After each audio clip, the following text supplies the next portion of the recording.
Hello everyone, my name is Shane, and in this video, we're going to be doing an unboxing, and I'm going to give my first impressions on the Galaxy Z Fold 7. This phone is available for pre-order at the time of this video, so I'll have some links to it in the description if you want to check it out for yourself. The retail price is $2,000. It comes in 4 different colors: jet black, silver shadow, this blue shadow color we're going to be checking out here today, and a Samsung.com exclusive mint color. Comes in 3 different configurations, have a 256 gigabyte storage standard model with 12 gigabytes of RAM. There's an upgraded 512 gigabyte version, which is free right now during the pre-order phase, and there's a max spec 1 terabyte storage with 16 gigabytes of RAM. Super excited to check this one out today. Shout out to Samsung for sending out this review unit ahead of time.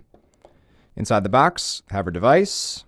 See what else we get inside the box. We also get a little bit of paperwork, SIM ejection tool, and a standard USB Type-C to Type-C charging cable. But let's go ahead and check out the star of the show here, the Galaxy Z Fold 7. First impressions immediately out of the packaging, we have a very thin device here. We also have what feels like a pretty light device. So first impressions with it folded up now, it also feels very thin when you have it folded up. It doesn't feel like having 2 phones stacked on top of each other like a lot of the previous folds have, with just much thicker widths. So now instead of having a 12.1 millimeter thick phone, this previous Fold 6, we're now at 8.9 millimeters. We're not that far off from a Galaxy S25 Ultra. This is 8.2 millimeters. They do actually look pretty similar thickness wise. Mind you, this isn't compromising on the battery at all. Same exact battery capacity in this Fold 6 and Fold 7 at 4,400 milliamp hours. We also have a lighter weight on this Fold 7, coming in at just 217 grams on my scale. If I take that Fold 6 from last year, 253 grams. It's a noticeable difference. So I am definitely impressed with this phone from a physical perspective initially here. Taking a physical tour, on the top have our SIM tray, which in here we just have room for 1 physical SIM card. On the side we have our volume rockers and the side mounted fingerprint sensor. Absolutely love this on the Folds. I'm really glad that Samsung has reverted back to the original camera module, not this black stuff that they were doing on a lot of their previous generation devices. We've always liked the simple camera layouts on Samsung's foldables compared to a lot of other ones that just have these massive camera modules on the back and kind of get in the way of using these phones on an everyday basis for me personally. On the bottom, we have our other speaker, couple more mics, and our Type-C port capable of still just 25 watt fast charging on this one, not the 45 watts. And now taking our first look at the slim down hinge here, we have the Samsung branding on the side, of course, but much thinner on the sidings. This siding on the Fold 6 slimmed down considerably compared to previous generations I found, so to see it even more drastically reduced is just kind of blowing my mind. I do honestly feel like it might take a little more attention to detail to get this thinner phone opened up. You can see your thumbs might be slipping. We'll see how that does once I put some cases on this phone, but one thing I can say about the previous Folds that the thickness was kind of a benefit is that it was really easy to always open these up. But this is feeling like a very smooth opening and closing experience. You don't hear any sort of clicks at all or anything. But now taking our first look at the 8-inch inner display, and there is a 6.5-inch display on the outside now. Whereas on last year's Fold 6, we had just a 6.3-inch display. So this is definitely a much larger experience here with the 6.5 inches. Now on the front here, we have a 10 megapixel selfie camera, and also a change coming to this Fold 7 is we are reverting back to the original hole punch front-facing camera that we've seen on past generation Folds. You have to go back to the Fold 2. That was the last time we had this hole punch camera here. We have it once again here on the Fold 7, so I'm interested to see if it's worth having here. So initially, on paper at least, this seems like a huge upgrade year for the Fold series. I know that the Fold Special Edition did just come out last year, but this was only available in certain markets, South Korea and China, whereas this Fold 7 is going to be a lot more accessible now, and this is actually physically refined from this Fold Special Edition. This is still 20 grams heavier and about a 0.5 millimeter to 1 millimeter thicker. Doesn't sound like much on paper, but this is a shockingly thin foldable foldable phone from Samsung. This Fold 7, it is a night and day difference compared to all these previous folds. The folds are the devices I have used the most over the years when making videos for this channel. These have honestly been the most addicting devices, so I've used them the most and loved them even when they were thick and bulky and chunky. So I cannot understate how exciting it is to have the Fold experience in a much thinner and much lighter device and with bigger displays as well, which is just going to enhance the experience even more. So it is very exciting to see Samsung innovating again with their devices. We did just get the Galaxy S25 Edge. This is a super thin phone as is, and now this Fold 7 is making this S25 Edge look thick. That is the level of thinness that we have here on this Fold 7. And now let's take a closer look at the inner display. I now have the phone fully set up and I've been using it for about a day now. I'm loving referencing my Excel sheets on this inner display here. A lot of room to work with. We have a very smooth software experience here with the new One UI 8, just moving between your different apps and things. The Snapdragon 8 Elite processor performance has been buttery smooth on this. Watching YouTube has been very enjoyable. We have a very large display here. I usually watch content in portrait because then I can check out a live chat or read some comments while I'm watching a video. If you watch stuff in landscape, it can be a little bit of black bar action going on here. So I usually just leave this in portrait, and then I can look at some other stuff on the bottom half of my screen while I'm watching content. Multitasking is an absolute breeze on this phone. So easy to just drag up an app and just quickly resize your applications to whatever you need. With this bottom bar here, of course, you can turn this off if you want more screen space, but it is very easy to just jump into here, grab any application that you would want to have open.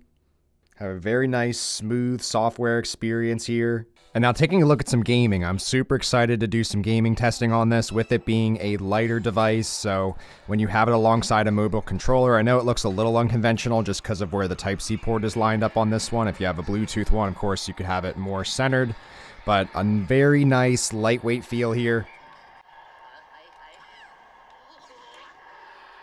Good looking performance here as well with the Snapdragon 8 Elite chip. Again, nice looking performance here. Speakers, very good on this initially, listening to music and now playing games. But we have some much improved gaming controllers on the market right now for mobile devices. And now the mobile devices are also getting much lighter weight and a lot more portable. So I am loving this setup here with the Fold and a controller. Gaming is definitely a big aspect on this device. Taking a look here at Stardew Valley. Really nice, again, having a lot of the screen space. You can see a lot of your map at once. You have room for lots of your items to show up on the side. Here's a look at that hole punch cutout. So it will get in the way of some of your content. But overall, you have such a large display here. It's personally not a deal breaker for me. As far as the crease goes in the middle, physically, I haven't really felt it much in my first day of use so far. If you take this out in direct sunlight, you will notice it and see it. But as far as just feeling it, it's not really there. This aspect of the phone could very well change over time. I also noticed the screen gets plenty bright for any environment that I'm in. Not disappointed at all by the brightness on both the inner and outer displays. They have the same maximum brightness levels, and you can see they get super bright. I found there is a ton of room to do reading comfortably on this. Again, with this so lightweight and you can hold it in one hand, it actually is a very nice reader. But there is one major downside on this Fold 7. We did lose S Pen support for whatever reason. I think because Samsung made the phone this much drastically thinner, we no longer have the technology in the display to have official S Pen support. So I have just reverted back to using a conventional touchscreen stylus here. It still gets the job done for me personally. If I'm on an Excel sheet, I want to tap in a very specific spot.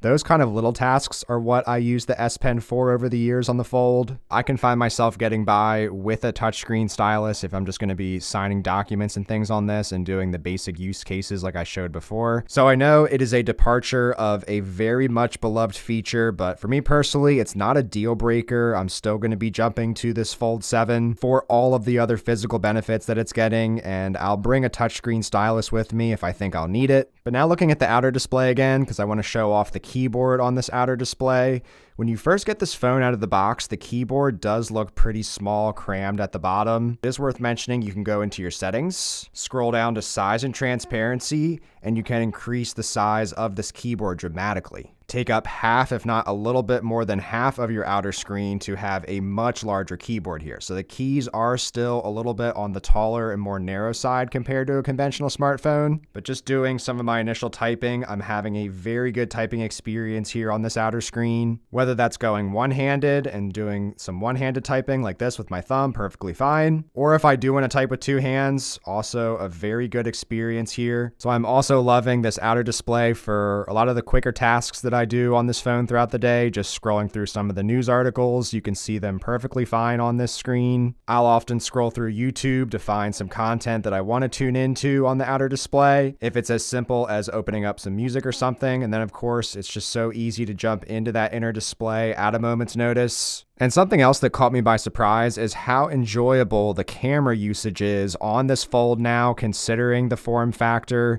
It's a much more comfortable hold in one hand if you're filming in this orientation. And even on the inner display, I found an enjoyable filming experience here as far as the feel in the hand and the comfort of using this in a lot of different ways. And doing a video sample from the inner display camera, again, that's the 10 megapixel camera. This films in 4K 60 resolution. I would say this also looks pretty good for considering it's an inner display foldable camera.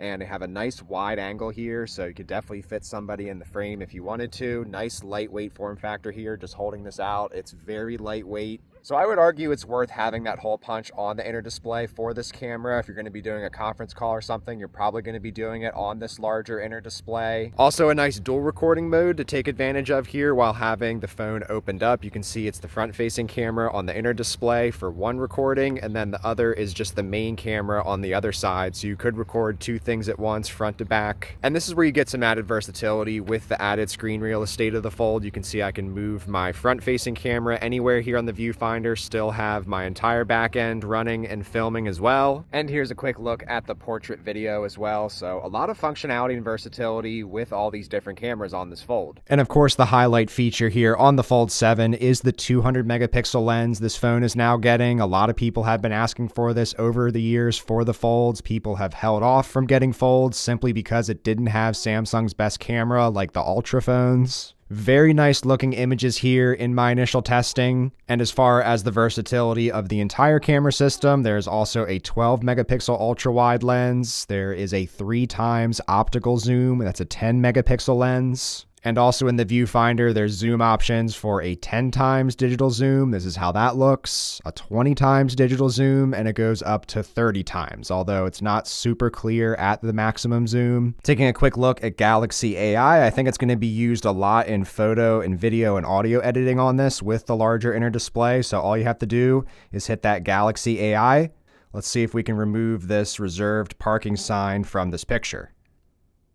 So just go ahead and draw around it. Doesn't have to be perfect. You can see it's going to automatically format into it. And now it gives me the option to either move objects or I can delete objects. So for this one, I'm going to delete the object. So we'll see how this does, considering we had it in the grass on the path. That actually does a really good job of cleaning that up. But honestly, for this first test, I am very impressed with that result. Next, I also wanted to try this trash can here. So again, you can just go to your AI icon, go ahead and sketch around what you want gone. Doesn't have to be perfect. Again, it's going to snap into it just like that. We'll go ahead and delete that again, take it out of the image. Do this in real time to show you the time for processing of some of this Galaxy AI things. And there you go. Once again, honestly, very impressed with how it does, considering there's multiple layers of things that it needs to fill in. So now let's try another image. Let's say I want to just get this blanket out of the corner of this photo. We're going to go ahead and outline around that blanket, see if it catches it. Looks like it got it fine. Go ahead and delete that. And after about 5 to 10 seconds, it will generate your image for you. Now in this one, it looks like it filled in the trim there on my wall. It looks like it replaced the leg of the chair there as well. Let's say I want to keep editing this. I want to get rid of the bed that is here right by her face, just to get rid of that little distraction there.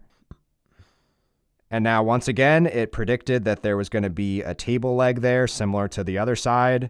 I would say it blends into the image pretty well. I guess I'll do the final test, see if I can get rid of the bone. So let's lock in on this bone here. It seems like it has locked in on images pretty well. So it locked in on the bone. Let's go ahead and delete that as well. Generate. That is actually pretty impressive. It replaced the fur.